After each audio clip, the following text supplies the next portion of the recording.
Where's the food coloring? Oh, hey, welcome to Story Lab. This week we're taking a look at the story of someone who wanted to dig a little deeper. Aha! Food coloring. Whew. Food coloring and Story Lab are like PB&J.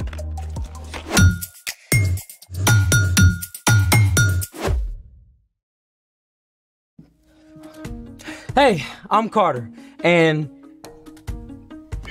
that's it. Okay, then I guess it's my job to let you know that all this month we're talking about ways that we can grow in wisdom, just like Jesus did.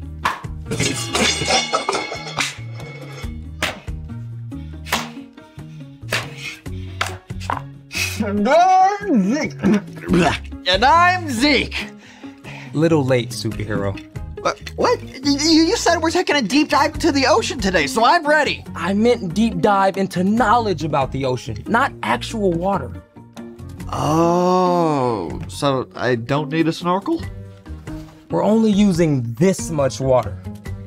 Well, let's make it. Today, we're exploring the ocean layers on land. We'll use our imagination and some of these supplies. For this activity, we will need 5 jars of water, sea salt, food coloring, scrap construction paper, and a syringe with a tube, or a funnel in a large straw will do. Is this for breathing underwater? First things first. Step 1, add salt. This first jar will get no salt, the next will get 2 spoonfuls, then 4, then 7, then 9.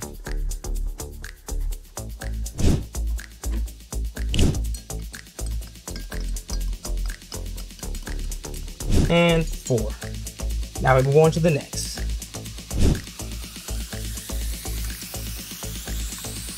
And 7. All right, and then the last one.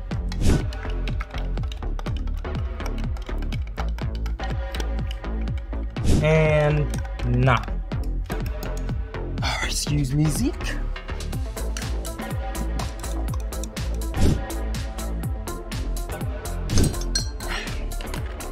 Hey, the ocean is saltwater, right? Yep, but we're also adding salt to increase the density of the water. Density just means how tightly the molecules are packed together. Since the different layers have different densities, they'll stay separate. Which brings us to step 2, coloring our layers.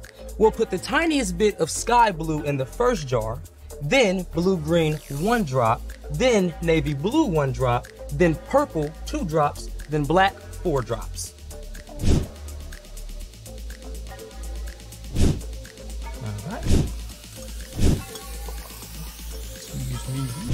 So I'm thinking the ocean layers go this way instead of that way.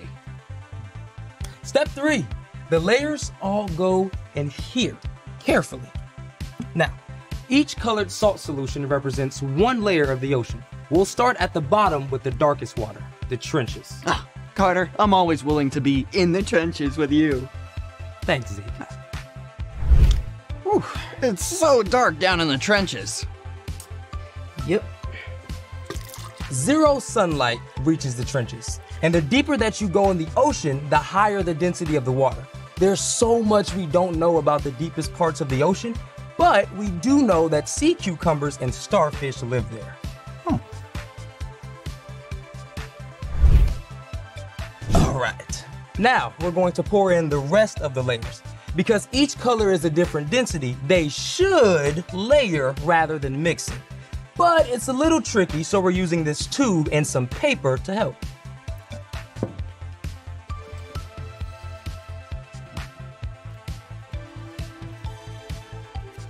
There. All right, next layer, the abyss. I feel like we're doing very delicate sea surgery. Peering into the depths of the abyss. This zone is where many types of squid and shrimp live.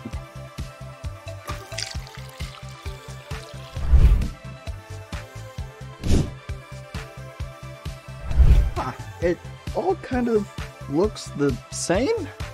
You know what we're missing? Light. There it is. You see? Yeah. All right, okay. Now for the next layer, the midnight zone.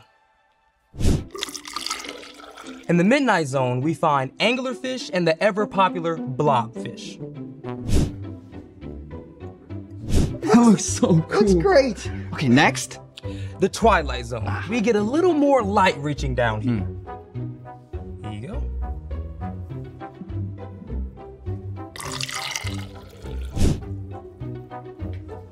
The Twilight Zone, home of jellyfish and octopuses, octopi, octopodes? All right. And finally, the sunlight zone, our lightest solution both in color and density. You ready? Yep. Sunlight. Almost done. Yep. In the sunlight zone, we find sea turtles, clownfish, flying fish, manatees, dolphins, tuna fish, blue whales, and so much more. Oh, dude, this is awesome sauce. It's so cool how the layers stay separate. Yeah, the ocean covers almost 3/4 of the Earth's surface, and we only know details of about 1/3 of the ocean's animals. And every year, almost 2,000 ocean animals are discovered. The deeper we go, the more there is to learn. Speaking of, it's time for... The story before the story. Today, we're in the 3rd book of the New Testament, Luke. God made a perfect world, but people turned away from God. From the very beginning, God had a plan to restore us to relationship. Even when the people turned away over and over again, God remained faithful. At the perfect time, God sent a rescuer in the form of a baby, God's very own son, Jesus. Even though he was God's son, Jesus was born to an ordinary family in an ordinary town. Which is where our story starts. Take it away. Hey everyone, I'm Brian. Jesus grew up in an everyday family in a small town. His family had traditions just like families today do special things each year to celebrate holidays. Every year, Jesus and his family would travel to Jerusalem to celebrate the Passover. During Passover, the Jewish people remembered how God delivered them from enslavement in Egypt. When Jesus was 12 years old, he journeyed to Jerusalem with his family, as usual. They probably spent the week with family and friends and very likely shared a special Passover meal together. At the end of the week, Jesus' family started the long trip home. But after the first day of travel, they discovered something. Jesus was nowhere to be found. You told him when we were leaving, right? Of course I did. Everybody knew. Mary and Joseph had probably assumed Jesus was with cousins or friends somewhere in the group of travelers. No one has seen him all day. Did we really leave him behind in Jerusalem? We have to go back, right now.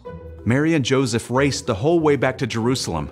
By this time, 12-year-old Jesus had been without his parents for several days. Any news? Nothing. None of our family or friends have seen him anywhere. He's got to be somewhere. We haven't looked there. The temple? At last, Mary and Joseph climbed up to the temple, and sure enough, Jesus, my son! Jesus, have you been here all this time?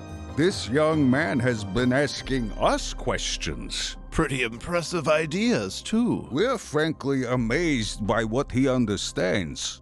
Jesus, we've been looking everywhere.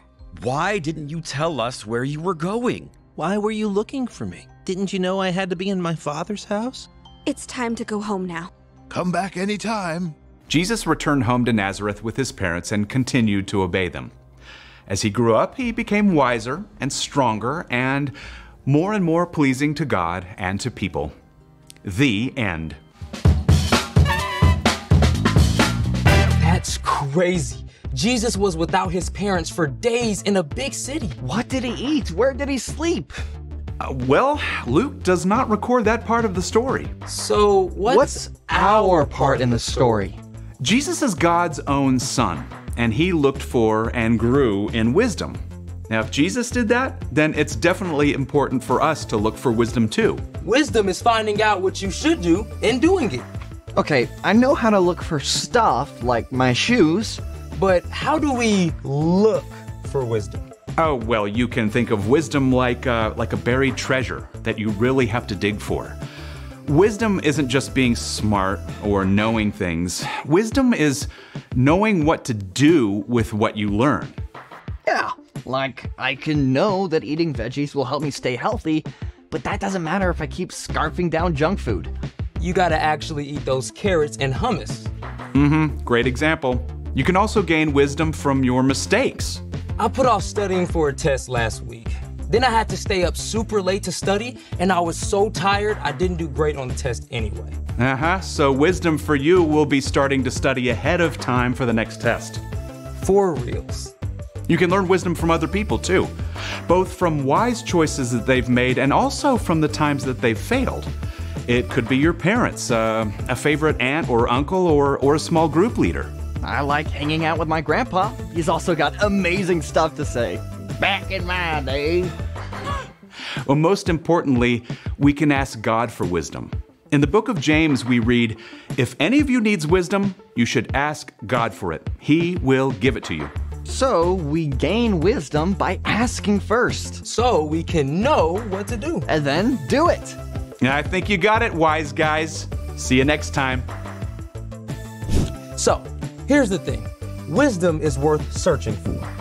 Speaking of searches, you think there might be any treasure buried at the bottom of this ocean? As a matter of fact, there is. Are you joking? For reals? Yeah, I buried our lunch money in quarters. Oh, we get to dig for buried treasure! Thanks for joining us in the Story Lab. See you next time. Okay, should we use the syringe? Or maybe the tiny and shovel. Why not both? All right, let's do it.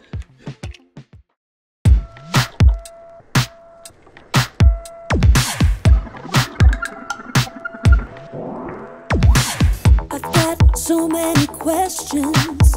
There's so much to learn that I don't know. I don't have a direction, but God, I know you show me where to go. You help me to see the best I can be. Now there's no stopping me. I wanna go further, I wanna go faster. God, your wisdom is all that I'm after. I wanna dig deeper, can't wait any longer. God, I know that you're making me stronger. Further, faster. I wanna go further. I wanna go further, faster. I've got so many questions. There's so much to learn that I don't know. I don't have a direction, but God, I know you'll show me where to go. You help me to see the best I can be. Now there's no stopping me. I wanna go further, I wanna go faster. God, your wisdom is all that I'm after. I wanna dig deeper, can't wait any longer. God, I know that you're making me stronger. Further, faster. I wanna go further. I wanna go further, faster. Your way is the good life. Won't you show me? Won't you show me? Lead me to do what's right. Won't you show me? Won't you show me? Your way is the good life. Won't you show me? Won't you show me? Lead me to do what's right. Won't you show me?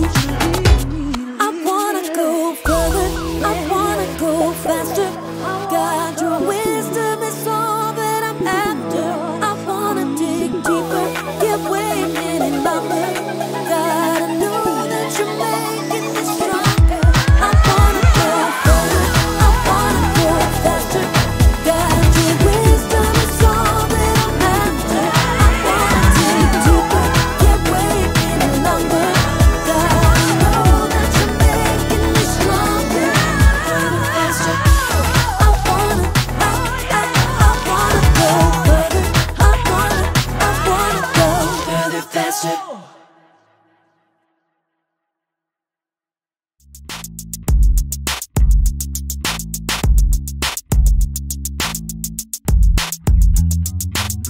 Hello everyone! everyone. I'm Brandon. I'm John. And welcome to the So and So Show.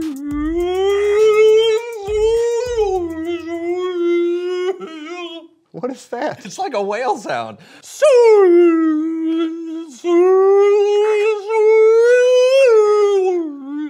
Okay. I just think it's crazy the sounds whales can make. Oh, no, it's true. I'm like dolphins. That's impressive. Yeah. What does it mean? I don't know. Maybe we should ask someone. Someone who knows stuff.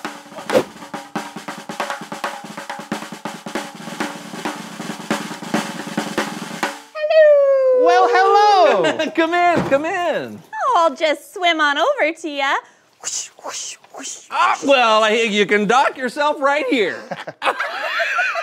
Thank you so much. And thank you for being on the show. Can you tell our viewers who you are and what you know? Oh, certainly. My name is Janet Crusto, and I'm a cetologist. I study whales.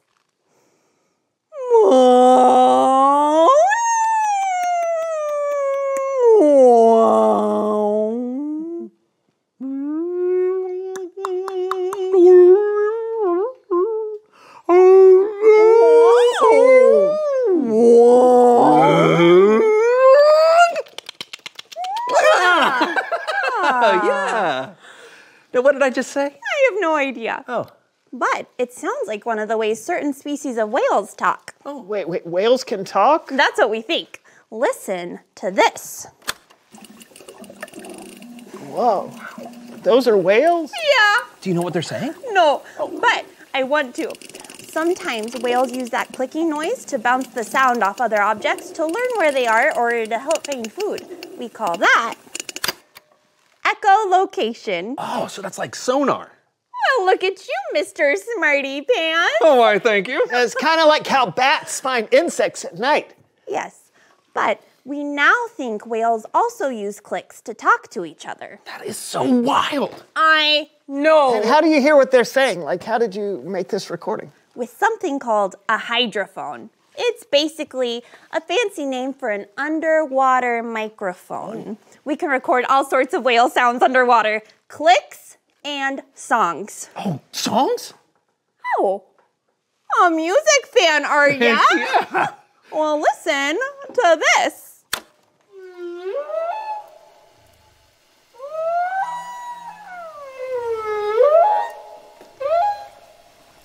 This is my favorite part.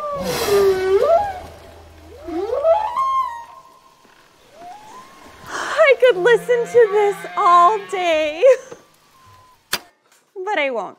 That is so beautiful. Yes, that's from a humpback whale. These sounds can travel hundreds of miles. I can only make my voice travel a few hundred feet. And that's if I'm talking like this. That's the most amazing thing I've ever heard. I know. It's crazy. It really is. Why are we still yelling? You know, there's still so much we don't know about whales. And I'm very excited about that. Wait. You're excited about stuff you don't even know? Oh, yeah, of course. Just because we don't know something now doesn't mean we won't know it someday. That's why we gotta keep searching and asking questions and learning. Who knows? Someday we might be able to have a real conversation with a whale. Whoa.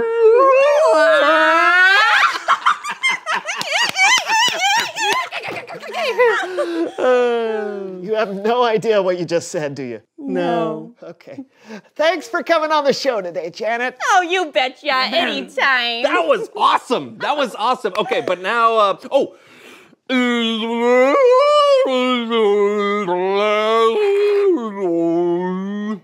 It's Bible story time with Kellen.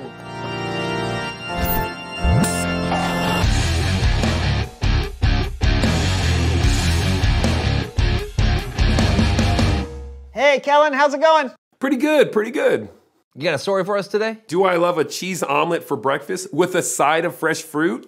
Yes. I sure do. Well, then take it away. Our story today comes from a book of the Bible called Luke. Luke is one of 4 Gospels, the first 4 books of the New Testament where we learn the good news about Jesus. When Jesus was just 12 years old, he went to Jerusalem, a crowded city brimming with travelers from miles around. What would happen if a 12-year-old boy had to navigate this teeming metropolis all alone? I guess we're about to find out. You're about to find out when we go behind the Bible.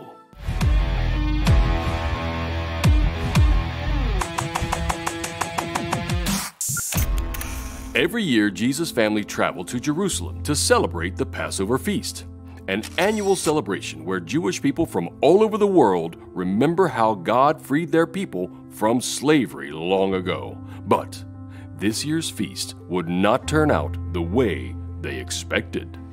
When Jesus was 12, we went to Jerusalem like we did every year. We took lots of family and friends with us. It was a wonderful time. And when it was over, me and Joseph and the whole family headed back home. At least we thought it was the whole family. I just want to be clear. There were a lot of people with us. I mean, a lot of friends and relatives. How many? I can't really, I don't know. I'm just saying it could have happened to anyone. Okay? Okay. Just, don't judge us. After Joseph and Mary had been traveling for a day back to their hometown of Nazareth, they realized something important. So we hadn't seen Jesus since we left Jerusalem. I assumed he was with someone else, back hanging out with some of his cousins. Then we started asking around and realized no one knew where Jesus was. I just want to be clear. There were a lot of people, okay? Okay. But at this point, we're like, we have got to get back to Jerusalem, and we need to get back like yesterday. Crazy, right? Mary and Joseph had left Jesus in Jerusalem. I just want to be very clear. There were a lot of people. It could have happened to anyone. I think they get it. Okay. So Mary and Joseph rushed back to Jerusalem to look for Jesus. They looked everywhere they could think of. But it was a big city, and there were a lot of places to look. They searched high. They searched low. They searched all around, but they couldn't find their son. We looked for 3 days. 3 days! We were so worried. But just to be clear, there were so many people. Finally, one of us, I don't remember who, thought to check the one place in Jerusalem we hadn't looked yet, the temple. The temple was a holy place where people could go to worship and honor God. Would Mary and Joseph find their son there? Oh my! If you could have seen the look on their faces when they came into the temple courtyard. They were worried sick, of course. I mean, who wouldn't be? But their son, Jesus, he was just sitting with us and talking and asking questions like it was no big deal. Oh, my heart jumped through my chest. I was overjoyed. I was exhausted and I was a little angry. But Jesus seemed completely calm, just talking to the priests. No one would have thought that Jesus, a 12-year-old boy, would want to spend his time at the temple talking to the priests. But that's what Jesus did, and the priests were very impressed. Oh, let me tell you, this kid was amazing. Never, ever have I seen anyone like him. To have that amount of wisdom that he had at that age, just incredible. He asked the most amazing questions. And then after he asked the questions, he listened. And then we'd ask him questions. And his answers. Wow. That's all I got. Just wow. Never seen anything like that. Ever. Never will, probably. As relieved as we were also a little frustrated. I remember Mary said to Jesus, "Why have you treated us like this? Your father and I have been worried about you. We've been looking for you everywhere." And then Jesus said something I'll never forget. He said, "Why were you looking for me? Didn't you know I had to be in my Father's house?" We weren't really sure what he meant by that, but I think about it all the time. I really do. Mary and Joseph returned back to Nazareth with Jesus, a family reunited once again. But their story was far from over. We'll have more next time when we once again go behind the Bible. Back to you, Kellen. Thanks. Even at 12 years old, Jesus knew how important it was to learn new things. While his parents were searching for him, Jesus was in the temple searching for wisdom, asking questions, and listening. And he kept learning as he kept growing. Luke went on to write that Jesus became wiser and stronger. He also became more and more pleasing to God and to people. The end.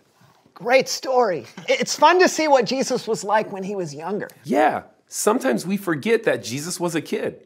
In fact, this is one of the only stories that we have of Jesus when he was young. Yeah, and he was already so wise. Yep, but he kept growing in wisdom.